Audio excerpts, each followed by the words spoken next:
நான் உன் வீட்டிற்கே வந்துவிட்டேன். உன்னை கவனித்து கொண்டு இருக்கிறேன்.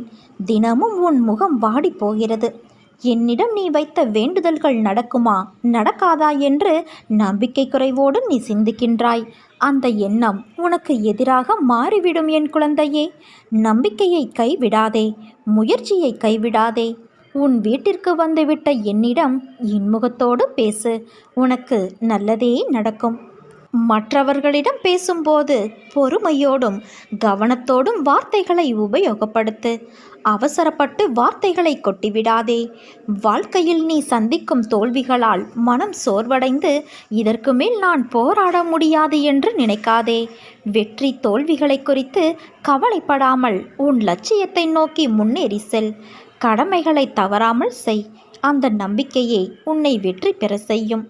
ஒரு காரியத்தை செய்யும் முன் என்ன செய்கிறோம், எதற்காக